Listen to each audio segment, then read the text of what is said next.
Okay, review for your test tomorrow. I'm going to go through these really quickly. You can pause and rewind me as much as you want. I'm going to get through these as quickly as possible. Okay, first questions on the test are going to look like this. They're going to have the ordered pairs, or you're going to have the mapping diagrams, or you're going to have the XY tables. You're asked to give the domain and range and state whether it's a function or not a function. So looking at these, how do I tell if it's a function or not? Remember, does the x repeat? And if it does it go to the exact same y? Well, let's look at what we have here. 5, 9, 7, -2. It does not repeat, so yes, we know it's a function. So what is the domain? What is the range? We just have to list them, and I like when you do it from the least to greatest. So -2, 5, 7, 9. And now let's do that for the range. Range we have 3, 10, 15, and 6. Put it from least to greatest. 3, 6, 10, 15. Let's look at this one. First question to ask, do any of the x's repeat? Yes, they do. 6 and 3, and 6 goes to 15. Since 6 is choosing a different y, it is not a function, so not a function. And then domain and range, we do the same, so it's going to be 6, or -2, -8, and 6. Range is going to be 3, 10, 15, and 6. So 3, 6, 10, and 15. Next in our review, how do we tell if a graph, if a function of a line or a whatever it is, how do we tell if a function is actually a function or a line is a function? We're going to do the vertical line test. Remember when I took the vertical line that I had? So we'll just get out a vertical line here. And I'm going to take that line across this, and it only hits the function one time, then it is a function. Notice how no matter where I put it here, it only hits this dark black line one time all the time. So we say, yes, that one is a function. Okay, so we can do the same thing with the next one. Does it only hit one time? Yes, it does. So we say, yes, it is a function. Now let's look at this one.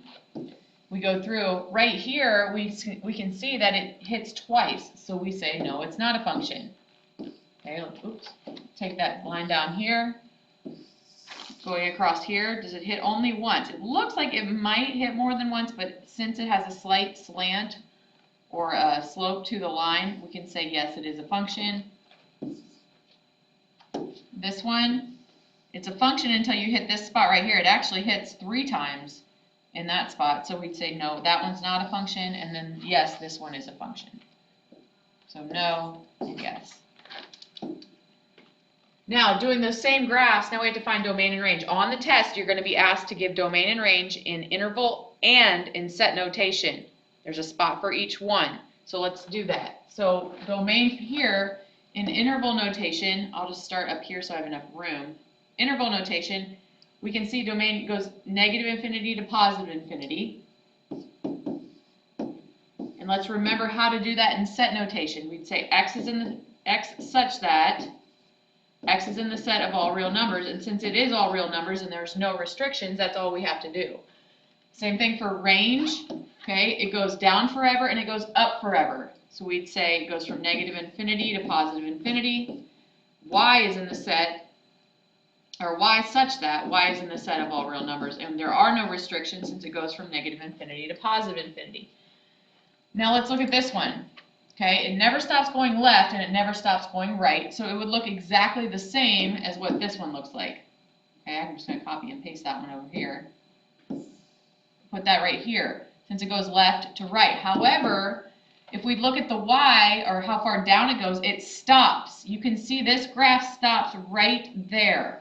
So we're going to say, okay, it goes from, it stops here, or starts here, which is where y equals 0. So it starts at 0, it hits 0, so make sure you use a bracket, and it goes to +infinity. Now, how do I write that in set notation? I'm going to go ahead and say y such that, y is in the set of all real numbers, but we have a restriction. The restriction is that y has to be greater than or equal to 0.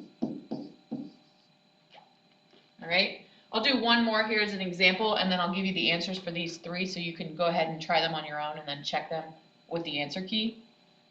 For this one, I'm going to go ahead and say that my domain is going to be how far left does it go? -1, and it includes -1, and it goes all the way to 3.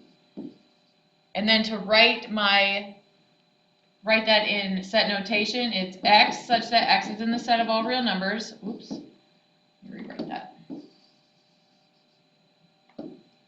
X is in the set of all real numbers, but it's got to be between -1 and 3. And the way we do that is to write a compound inequality, and we're going to stick x in the middle and put -1 less than or equal to less than or equal to 3, and then close it with a bracket.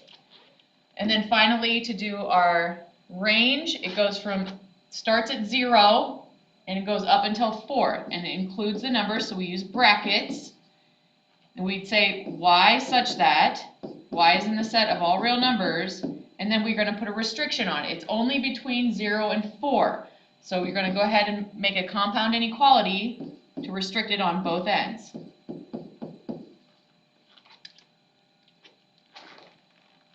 Let's look at the next page, and then I'll give you the answers for these. You can check them. All right, so here we have, if y equals 5/17 when x equals 10, find y when x equals 5. So this would be a direct variation in the directions. This is direct variation. Okay, if we have direct variation, if you remember, you can set up a proportion using your values. So my first point is going to be 10 5/17. My second point is going to be 5, and then I don't know what y is. So I'm going to set up my proportion, x1, y1, x2, y2. And then I'm going to put y2 over x2, so I have, or it doesn't matter which one first, but I have y over 5 equals 5/17 over 10. And then we're going to cross multiply to solve. So we have 10y equals 5 times 5/17. Remember, marry the tops, marry the bottoms. So 5 times 5 is 25. 17 times 1 is just 17. Now, how do I get rid of this 10 without dividing both sides by 10? Instead of dividing by 10, we're going to multiply by the reciprocal. So we're going to multiply both sides by 1/10. So I have y equals, I'm going to cross reduce, or you can just marry the tops, marry the bottoms, and reduce. But I'm going to cross reduce, divide by 5, and now marry the tops, marry the bottoms. So I have 5 times 1, 17 times 2, so I have 5 over 34. And there's your answer. This is on the test, and there are fractions, so make sure you practice. Determine whether y varies directly with x, and if so, find the constant of variation and write the function rule. So here we are, we have our xy table. Remember, if it is direct variation, all of the constants are going to be exactly the same. And remember, the k value is y over x. So I'm going to check the y's over x's on each one. This one's -2 over 1, which is -2. This one's -8 over 3, which is not -2. And this one's 14 over 5, which is also not -2. So this is not direct variation. Now, here's the key. If it's not direct variation, that means it does not have a constant. And there is no function rule for direct variation. So we don't even have to answer these questions. Okay? If so, it says, well, it's not. So we move on. Now let's go ahead and try this one. Let's see what this one turns out. I have k equals y over x. So 6 over 9 reduces to divide by 3, divide by 3. 8/12, divide by 4, divide by 4. And 10/15. You can see that reduces down to 2/3. So this one is direct variation. So the answer to this is yes, it is direct variation. So we have to go ahead and answer our questions. What is the constant? Well, that's just your number that you got when you divided y over x. Remember, k is y over x. So that's just 2/3. And then, what is the function rule? Remember, direct variation is just always y equals kx.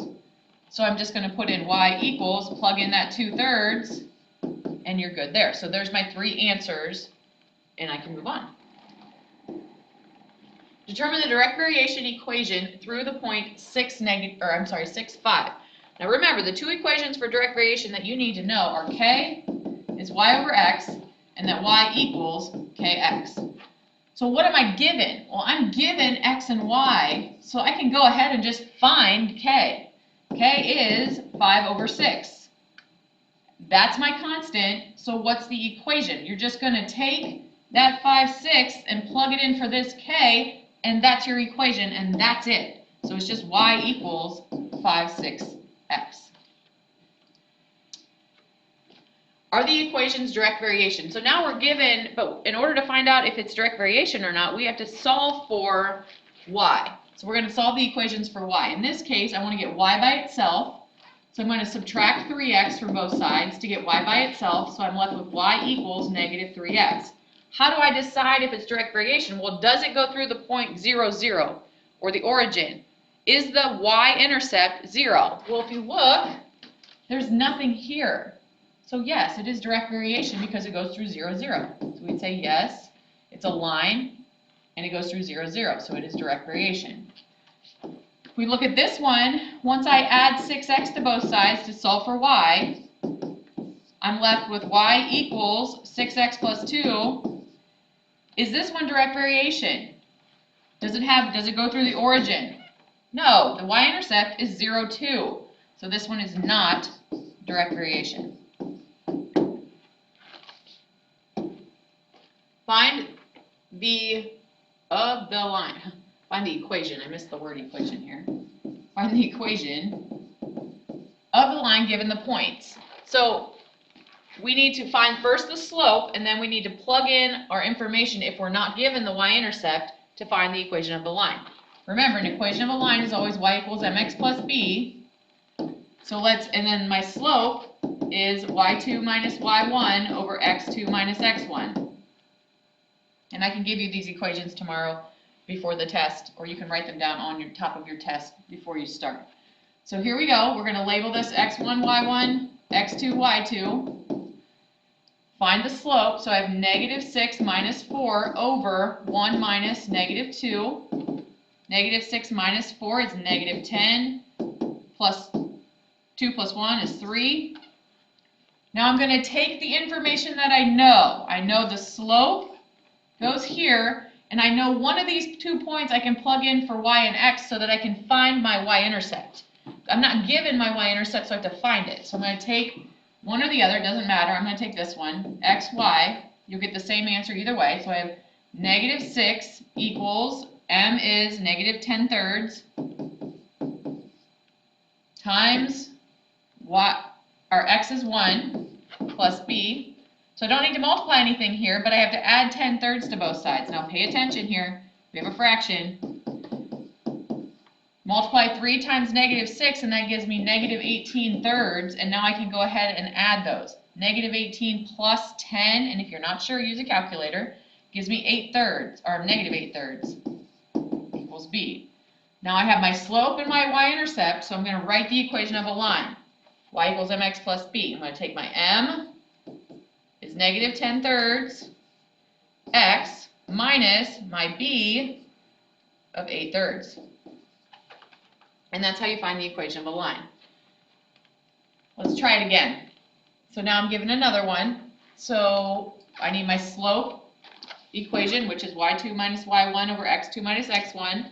So label this x1, y1, x2, y2. I have 4 minus 4 over 6 minus negative 2, which gives me 0 over 8, which gives me 0. And let's remember, a line with slope 0 is just a line that it's a horizontal line. Now if you look at the 2 points, negative 2, 4 and 6, 4, it's going to be a horizontal line that looks like this. What is the equation of a line that looks like that? Well, what's the y-intercept? 4. Why? How do I know that? Because look what y always equals. So the equation of a horizontal line is just y equals 4. Now let's look at this one. Find the equation of a line given these points. So I have negative 7, 3 and negative 7, 6. I'm going to go ahead and start by finding my slope. So x1, y1, x2, y2. 6 minus 3 over negative 7 minus negative 7. This gives me 3 over 0. When 0 is on the bottom, you cannot divide by 0, so my slope is undefined. When you have undefined slope, that means the graph is going to be a vertical line. But where? Where is this going to be graphed at? Well, negative 7, 3 and negative 7, 6. So I'm at negative 7, 3 and negative 7, 6. So it's going to look like this. What is the equation of that line? Well, if you look, what does x always equal? No matter where you go on this line, x equals negative 7, and that's your equation. Find the equation of this line. You can do it a couple different ways. If you know what your y-intercept is, you can just write the equation of a line by counting your slope, but in this case I don't, because the y-intercept is kind of hard to find. So I need 2 points on the line that I can use, which is, I'll just use those two. So I have negative 1, 2, 3, 4, 5, 6, negative 6, 3, and I have 7, 8, 9, 10, 11, negative 11, 0. So we're going to find the slope first like we were doing before. So x1, y1, x2, y2. So I have 3 minus 0 over negative 6 minus negative 11. So I have 3 over 5. 3/5 is my slope. And now to find the equation of a line, I have to plug it in using one of the 2 points. I'm going to use 0, negative 11, 0. So I have 0 equals, my slope is 3/5. And my x value is negative 11. Marry the tops, marry the bottoms, so I have negative 33/5. And then add 33/5 to both sides. So I have 33/5 equals b. So the equation of my line, I'll use purple, is y equals my slope of 3/5 x and my y-intercept of 33/5.